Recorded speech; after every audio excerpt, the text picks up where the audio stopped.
Good morning, everyone. I'm joined today by United States Attorney for the Western District of New York, Trini Ross, Associate Attorney General, Vanita Gupta, Assistant Attorney General for Civil Rights, Kristen Clark, and Deputy Director of the FBI, Paula Bate. On May 14th, a horrific attack targeted the black community of Buffalo. On that day, I said that the Justice Department is investigating this matter as a hate crime and as an act of racially motivated violent extremism. Today, I met with the loved ones of the victims and survivors of that attack. And I told them that the Justice Department has just filed a complaint against the individual we allege committed this heinous crime, which had killed 10 people, all of whom were black, and wounded 3 others. The complaint we have filed today charges Peyton Gendron with 10 counts of committing a hate crime resulting in death, 3 counts of committing a hate crime involving an attempt to kill, 10 counts of using a firearm to commit murder during and in relation to a crime of violence, and 3 counts of using and discharging a firearm during and in relation to a crime of violence. The affidavit in support of the complaint quotes the defendant as stating that his goal was to, quote, kill as many blacks as possible. The affidavit outlines how the defendant prepared for months to carry out this attack. It alleges that he selected a target in this zip code because it has the highest percentage of black people close enough to where he lives. He selected the Tops store because it is where a high percentage and high density of black people can be found. And he made a map of the inside of the Tops store, quote, and decided the best plan of attack for the highest chance of success. The affidavit also notes that the defendant chronicled this plan on his Discord messaging account in the months leading up to the attack. Citing that account, the affidavit alleges that the defendant wrote about his acquisition of firearms and other supplies for the attack and traveled to Tops on multiple occasions to sketch the interior of the store, count the number of black people present, and observe the presence of black security guards. On May 14th, the defendant arrived at Tops wearing a tactical style helmet, camouflage clothing, body armor, and a GoPro video camera, and carrying a loaded Bushmaster XM15 rifle and multiple loaded magazines. The affidavit alleges that he repeatedly targeted, shot, and killed black people. At one point, he aimed his rifle at a white male Tops employee who had been shot in the leg and injured. Instead of shooting the white employee, the gunman apologized to him before continuing his attack.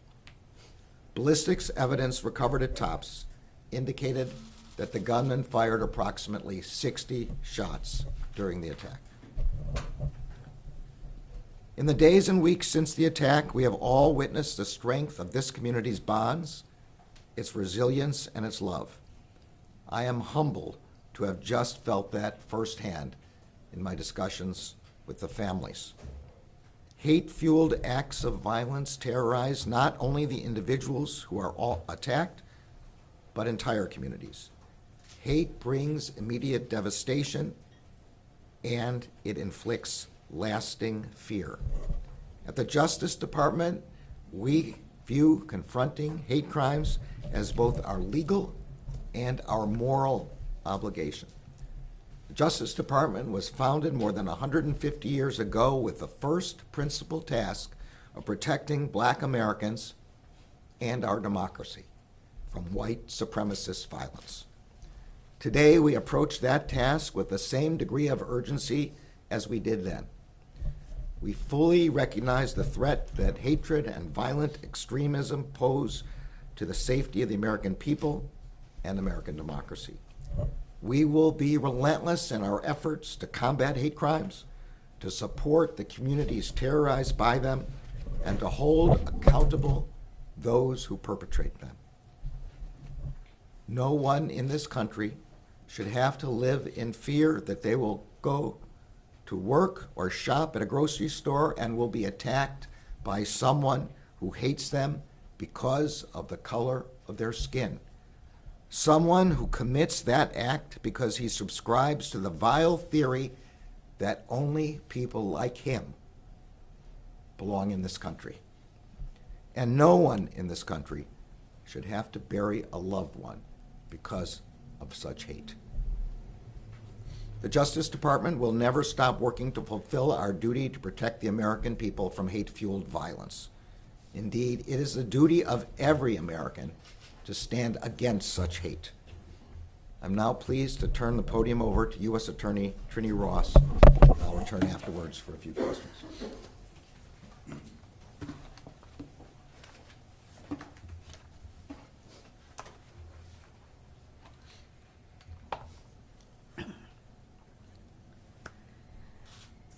Thank you, Attorney Garland, for your strong support of this community during this difficult time, and thank you for your leadership. My name is Trini Ross, and I am the United States Attorney for the Western District of New York. I was born and raised in the city of Buffalo, attended Buffalo Public Schools, and continue to be a very proud Buffalonian. On the afternoon of March 14th, I received a call that no chief law enforcement officer ever wants to receive. Sorry, I said March, and I mean May 14th. There had been a mass shooting at the Tops Friendly Market on Jefferson Avenue, and there were multiple fatalities on scene.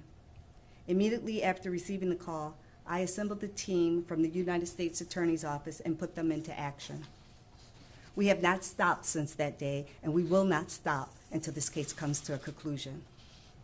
As a former career prosecutor with over 23 years as an assistant United States attorney, when I was sworn in as the U.S. Attorney, I fully understood that racially motivated violence was increasing across this country and that it represented a threat to all Americans. Still, there are no words that can adequately capture what it meant to see this sort of terror come to Buffalo and to wreak havoc in our community. As alleged in the complaint, the defendant spent months planning and arming himself for an attack that would target Black residents of Jefferson Avenue. We know the horrific outcome. 10 people killed, 3 people injured, and a community terrorized. But as you are aware, every defendant is innocent until proven guilty. We must prove these allegations, and we intend to do so. Since the day of this attack, we have worked tirelessly to respond, and we will continue to respond until this case is concluded. I want to commend and thank all of the local and federal officials who have committed themselves to addressing this unspeakable tragedy. I know I speak for all of us when I say we will do everything in our power to hold the shooter accountable and to secure as much justice as we possibly can for the victims, their families, and this community. This process may not be as fast as some would hope, but it will be thorough, it will be fair, it will be comprehensive, and it will reflect what is best about our community and about democracy. I would now like to invite Associate Attorney General Vanita Gupta to take the microphone.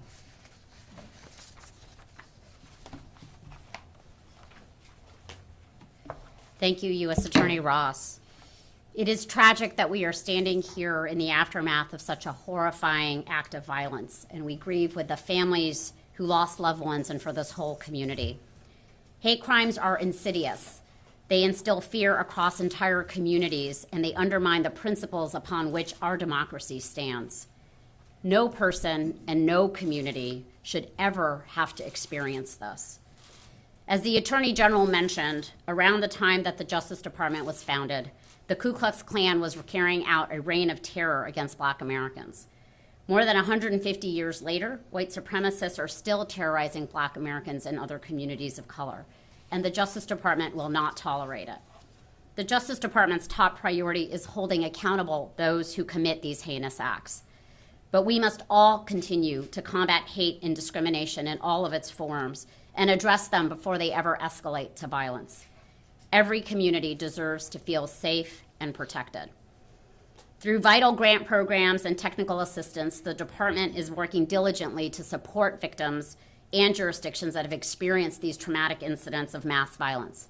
Here in Buffalo, the Office for Victims of Crime deployed 2 expert mass violence consultants to work with the community and state officials and ensure that everyone who needs and wants services has continued access to mental health and other resources. The Justice Department stands with you, and we will continue working to make real this nation's promise of justice and equality under the law. I am now going to pass it to Assistant Attorney General Clark. Thank you, Associate Attorney General Gupta, Mr. Attorney General, and colleagues. Today, I join my colleagues in grieving the innocent victims of this senseless crime and expressing my condolences to their families and the Buffalo community that has suffered through this traumatic event. I grieve with you as a New Yorker, as a Black woman, and as Chief Federal Law Enforcement Officer for Civil Rights at the Department of Justice. Every day we see evidence that racially motivated hate crimes are on the rise across our country. According to the FBI's most recent data, most victims of racially motivated hate crimes are Black.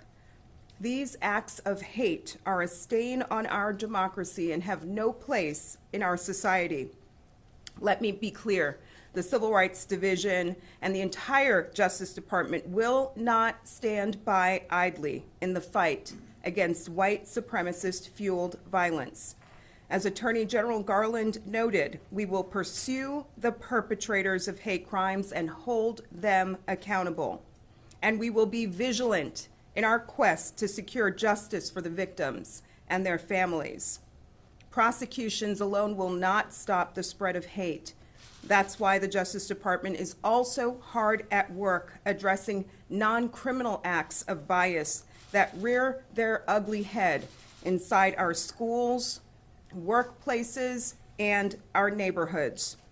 We're also addressing the need for hate crime prevention through education and awareness. This multi-part strategy is critical to eliminating hate, root and branch. Today, we charge this defendant with violating the Matthew Shepard and James Byrd Jr. Hate Crimes Prevention Act, alleging he murdered 10 innocent people and attempted to murder 3 others with a firearm because he wanted to kill and injure Black people. A core mission of the Civil Rights Division is the fight against the scourge of hate crimes, to prevent them, prosecute them, and remedy the harms they cause to communities. That is our duty, and we intend to fulfill it. I want to now invite Deputy Director of the FBI to speak. Thank you, Assistant Attorney General Clark, and good afternoon, everyone. I want to begin by expressing my deepest condolences to the victims, to the families and loved ones of those murdered and injured in this vicious attack. We recognize the enduring threat posed by those who commit hate crimes and acts of violent extremism and the devastating impact on people and communities. Taking action against these threats is our highest priority. The full weight and resources of the Department of Justice and the FBI have been brought to bear in this investigation and have involved hundreds of personnel from our Buffalo field office and across the country to support the victims and this community and to engage in the relentless pursuit of justice. The FBI's National Evidence Response Team, along with teams from Buffalo and other field offices, deployed specialized technical equipment for the evidence recovery operation that will be crucial to the successful prosecution and the attainment of justice in this case. A community resource center was established by FBI victim specialists in collaboration with our state and local counterparts to provide essential support and assistance to those impacted by this unimaginable tragedy. Strong, well-established relationships with our law enforcement partners have been indispensable to this response and investigation, and we cannot thank our partners enough for their steadfast commitment and unyielding efforts to help others. We immediately identified this attack as a hate crime and an act of racially motivated violent extremism. directed at the very heart of this community. And we've been determined from the beginning to do our part to hold accountable the person who committed this horrific attack and to help this community heal. We remain committed in our work to protect life and freedom, to help and support those who've been victimized, and to seek swift and absolute justice against those who commit acts of violence and terror driven by hate.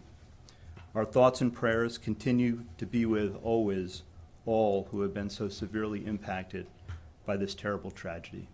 Thank you. All right, with that, we'll take some questions. Let's start with Carolyn Thompson from the Associated Press. Hi. Ms. Ross, will you seek the death penalty, Mr. Garland? Would you approve it if so? This is a death penalty eligible crime. The Justice Department has a series of procedures that follows. First, of course, there has to be an indictment. After the indictment, then the regulatory procedures will be followed, and the families and the survivors will be consulted. All right, Sadie German, Wall Street Journal. Hi there. So the gunman in this case was an 18-year-old who used an assault rifle. The current framework being considered by Congress does not include a provision that would raise that minimum age to 21 to purchase such a gun. Should it include such a provision, and what else would the Justice Department like to see in any legislation that Congress is considering to help fight gun crime? So the Justice Department agrees with the President that 18-year-olds should not be able to purchase a gun like this. Right now, there are meaningful negotiations going on in Congress with respect to a framework, and we look forward to assisting Congress in any way we can in bringing those to fruition. Eileen Butler. You talked to the families. Did they tell you, if you can say, that they want the death penalty to be pursued? So I came here specifically to talk to the families, to express our support and our deepest sympathy for what happened to them, and to tell them exactly what we are charging in the complaint. Out of respect for their privacy, I think I shouldn't share any more than that. All right, Chris Strong. Mr. Attorney General, can you talk about what the investigation is learning in terms of what kind of communications the individual may have had with others, and were others involved in the plotting, or at least in inciting the individual? So let me just begin to be clear that the complaint itself charges only a single defendant, Mr. Gendron. The investigation is ongoing, and I think I'll turn it over to the Deputy Director of the FBI for further discussion about the investigation. Yes, sir. As the Attorney General stated, the investigation is active and ongoing, and we're leaving no stone unturned. That's something that we're continuing to look at.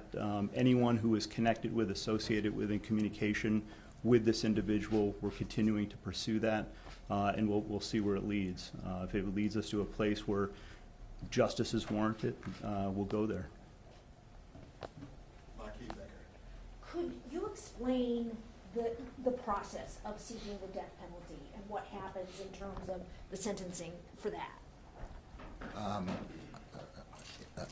There's a Justice Department manual and regulations that were established when Janet Reno was the Attorney General that established a process for discussion of an evaluation of whether the death penalty is appropriate in individual cases, and in particular, it involves discussions with which the U.S. Attorney will have with the families and the survivors, and that's really all I can say at this point. All right, Jake Gibson. Thank you very much. Forgive me for an off-topic question, but there have been some criticisms about the protests going on outside of justices' homes, and calls for those individuals to be prosecuted. Do you have any comment on those criticisms? So the Justice Department takes extraordinarily seriously any violence, criminal threats of violence, intimidation, harassment of the justices or of any government officials. For that reason, we swiftly moved to provide 24/7 protection for the justices, including of their residences.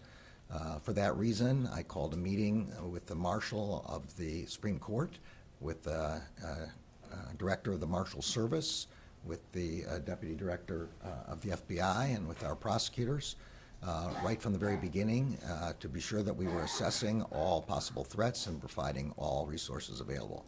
I also met with the judges, Judge Salas and Judge Sullivan, of the Judicial Conferences Committee on Judicial Security, pledged our full support as well as our support for the legislation that they're seeking. There is currently legislation passing through Congress, and the Justice Department is extremely supportive of that security legislation. So we understand, and there are reports that the suspect was in a chat room with others and could have even told them about the shooting. Are there plans for charges against those people, or does the investigation include looking into that chat room for details? Well, I think it's fair to say that, as the Deputy Director said, the investigation is ongoing, and that includes all aspects of who the defendant spoke with at any time. That's a normal administrative course for our investigation. I don't know if Paul wants to say any more. The same. We're pursuing every avenue, again, leaving no stone unturned in this, and we're looking at everyone who may have been in communication with this individual leading up to the attack. Thanks, everybody. Thank you. Thank you all. As a follow-up